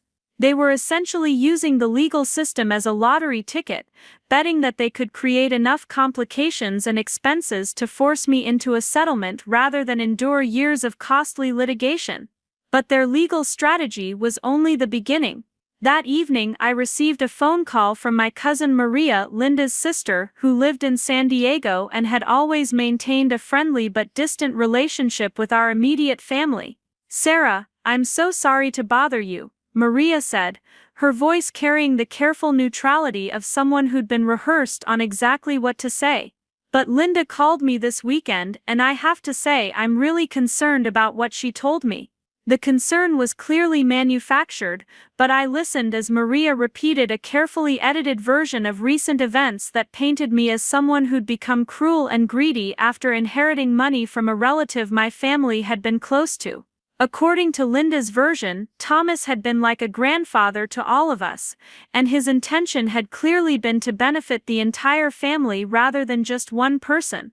"I know Linda can be dramatic sometimes," Maria continued, "but she was really upset. She said you'd completely cut off communication with Tyler about his education needs, and that you'd refused to even consider helping Bob with his business expansion. She's worried that this money is changing you in ways that could permanently damage your family relationships." The narrative was so skillfully constructed, so carefully designed to make me appear as the villain in a story about family conflict, that I found myself wondering if other relatives were receiving similar calls. Linda had clearly decided that public opinion could be as valuable as legal pressure in forcing me to reconsider my position. "Maria, I don't think Linda gave you the complete picture," I said carefully. "This inheritance situation has been more complicated than anyone initially understood, and I've been trying to handle it responsibly while dealing with a lot of pressure from everyone to make immediate decisions." Of course," Maria said quickly. "I'm not taking sides here. I just hate to see family fighting over money. Maybe there's a way to work things out that makes everyone happy." Everyone happy. The same phrase my immediate family had been using to justify their demands, now being deployed by extended relatives who were clearly being recruited as mediators in a conflict they knew nothing about. I could see Linda's strategic thinking behind the approach: use family members I actually liked and respected to deliver messages that might be more persuasive than direct confrontation. The campaign escalated throughout the week. My uncle Roberto, Bob's brother, called to suggest that family wealth should be shared according to need rather than legal technicalities. My cousin Jennifer, Tyler's age and someone I'd always enjoyed spending time with, sent a carefully worded text about how excited she was about Tyler's Stanford opportunities, and how proud the whole family would be if his dreams came true.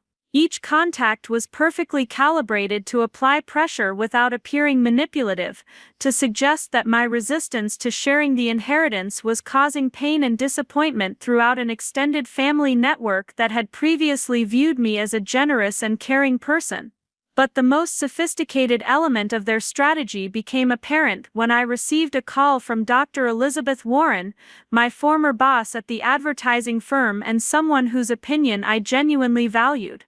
Her voice carried the concerned professionalism of someone who'd been approached by people claiming to be worried about my well-being.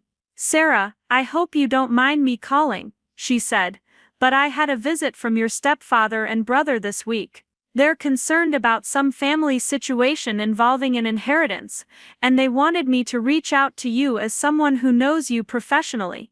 The fact that Bob and Tyler had approached my former boss, involving my professional reputation in their campaign to pressure me into sharing my inheritance, represented a level of calculated manipulation that took my breath away. They were systematically working to isolate me, to make me feel like everyone I respected was questioning my judgment and character. "They seem to think you might be struggling with the responsibility of managing significant assets," Elizabeth continued carefully. "They mentioned that you'd become distant and defensive when they tried to offer help and guidance. I told them that didn't sound like the Sarah I know, but they were quite convincing about their concerns.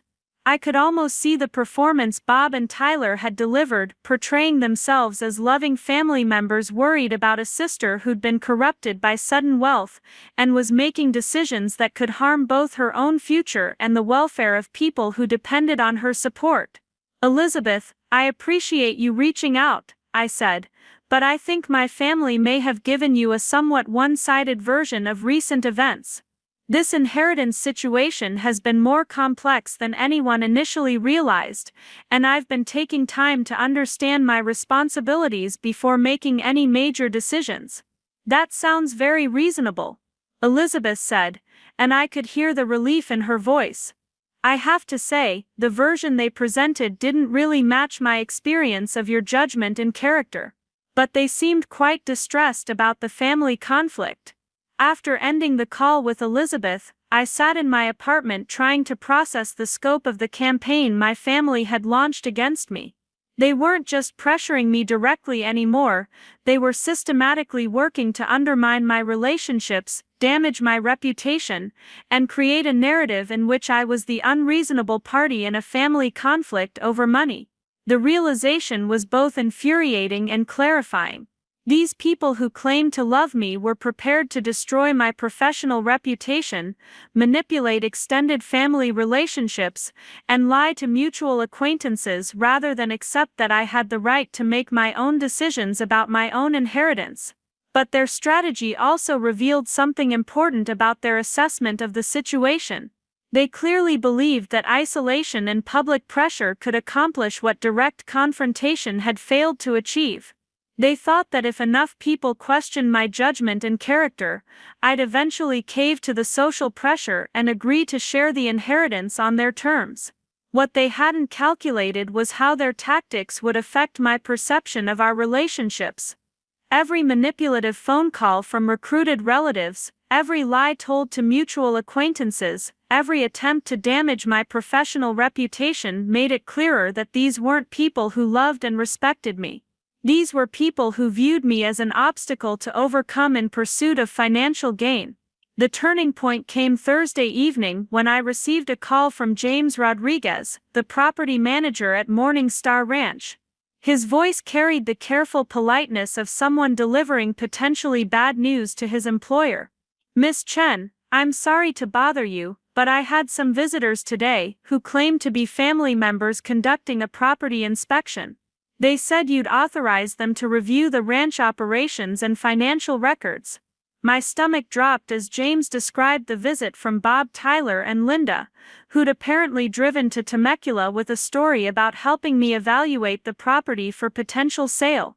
They'd ask detailed questions about income statements, lease agreements, and property valuations, clearly gathering intelligence for their legal challenge. I didn't provide any confidential information, James continued, but they were quite persistent about wanting access to financial records and operational data. They seemed surprised when I told them that only you and your attorney have authorization to review those materials.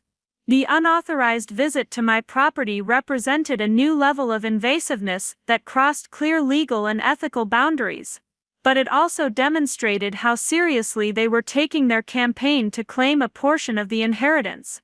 They weren't just making emotional appeals or applying social pressure anymore, they were conducting reconnaissance, gathering ammunition for legal challenges, treating my assets like territories to be scouted and potentially conquered. I called Margaret Sullivan immediately, reporting the unauthorized property visit and expressing my growing concern about my family's escalating tactics. Her response was swift and decisive. "This changes the dynamic significantly," she said. "Unauthorized access to property, misrepresentation to employees, attempts to obtain confidential financial information, these are serious boundary violations that could constitute harassment or even criminal trespass." Margaret explained that Thomas had anticipated exactly this kind of pressure campaign and had included specific protections in the estate planning documents. If family members attempted to interfere with property operations or harass employees, the trust included provisions for obtaining restraining orders and pursuing legal remedies that could actually strengthen my position rather than weakening it. Thomas dealt with his own family pressure when he was building this wealth, Margaret continued. He learned that some people will never accept that wealth belongs to the person who earned it or inherited it legally. He built these protections specifically to help you handle exactly what you're experiencing now. The conversation with Margaret was both reassuring and sobering. Reassuring because it confirmed that I had legal tools to protect myself and the inheritance from my family's increasingly aggressive tactics. Sobering because it made clear that this conflict was likely to continue escalating until someone decided to back down or until legal intervention forced a resolution. But I was also beginning to understand something crucial about my own character and values.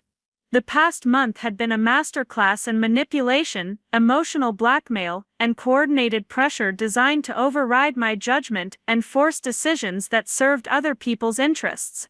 Instead of breaking down under that pressure, I'd become clearer about my own principles and more confident in my right to make independent decisions. Friday morning brought the confrontation I'd been dreading and anticipating in equal measure. I arrived at work to find Bob and Tyler waiting in the parking lot, their expressions carrying the grim determination of people who decided that subtle approaches had failed, and direct confrontation was their only remaining option. "Sarah, we need to talk," Bob said, approaching my car before I'd even turned off the engine. "Really talk, without lawyers or other people getting in the way." Tyler stood slightly behind his father, his expression cycling between anger and something that might have been desperation. "You can't just ignore your own family forever," he said. "We deserve an explanation for why you're choosing strangers over the people who've always been there for you." The accusation was so unfair, so completely contrary to the actual facts of our relationships, that I felt the last of my patience evaporate. These people had never been there for me in any meaningful way.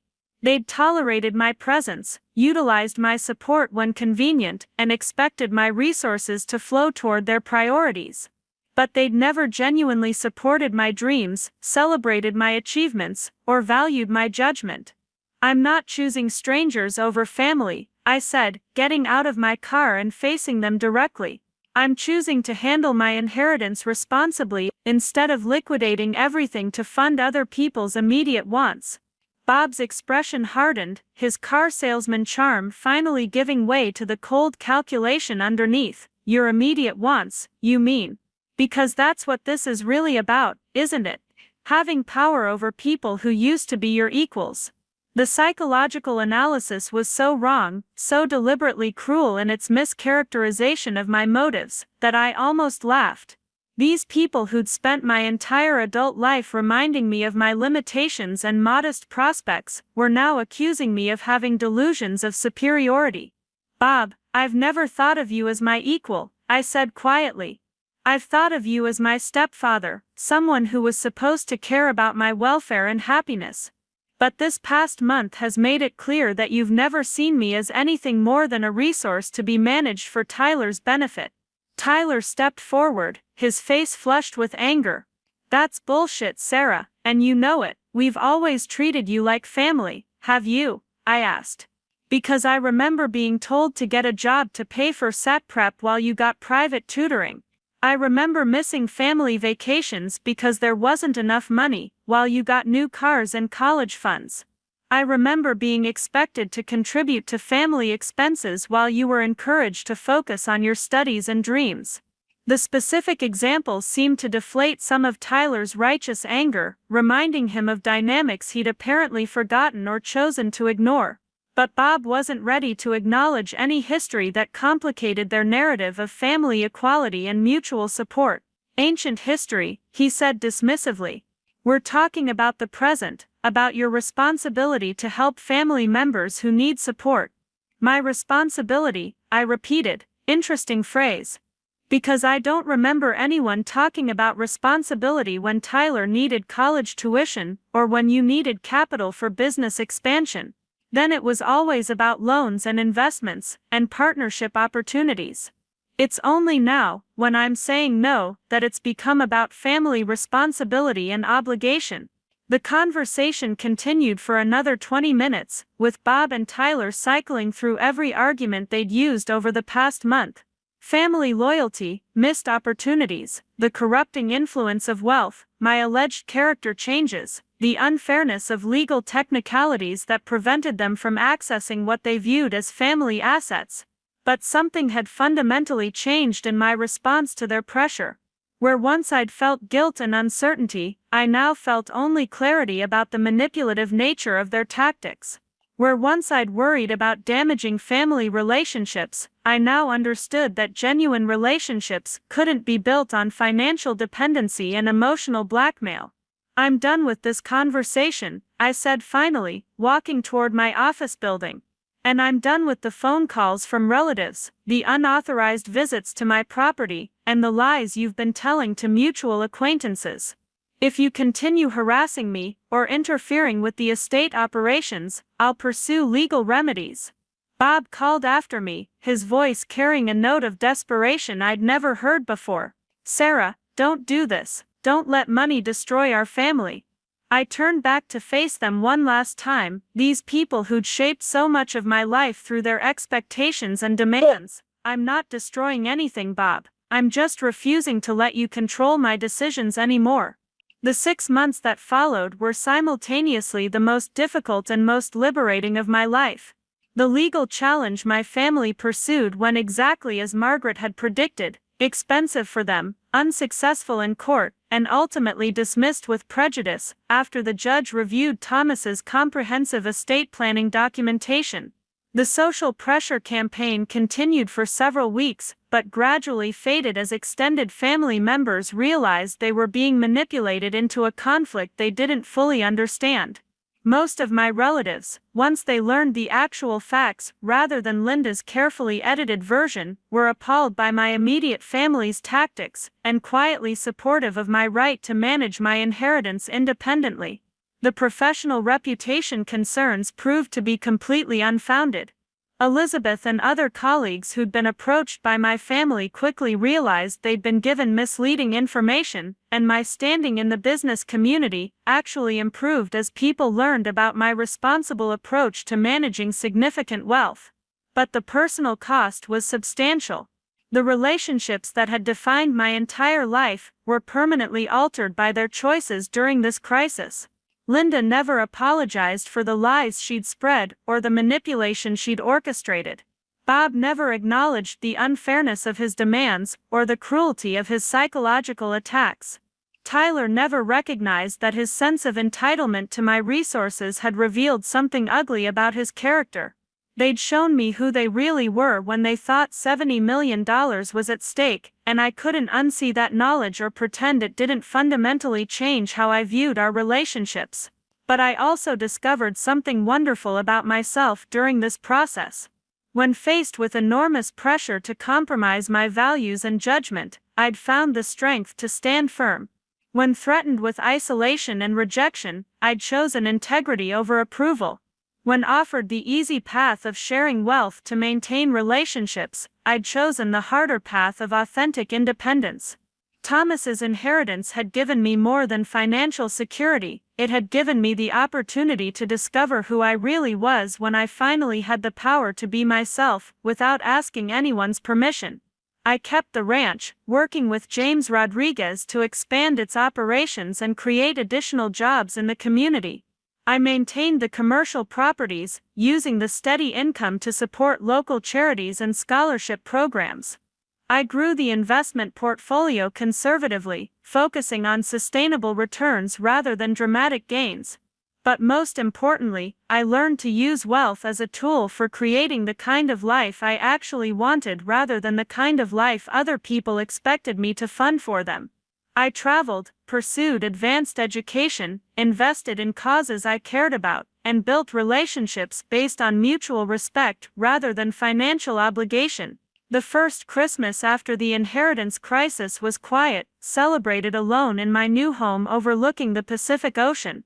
Weather purged, but it was also peaceful in a way that family gatherings had never been, free from the undercurrent of calculation and expectation that had colored every interaction with people who viewed my resources as opportunities for their own advancement.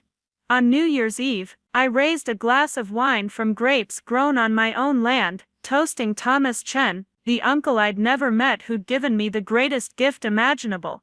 The freedom to choose my own path, and the wisdom to recognize the difference between people who loved me and people who loved what I could provide for them. The inheritance had cost me a family, but it had given me something far more valuable, myself, authentic and independent, finally free to build a life based on my own values rather than other people's expectations. And that, I realized, was exactly what Thomas had intended all along. Up next, you've got two more standout stories right on your screen. If this one hit the mark, you won't want to pass these up, just click and check them out.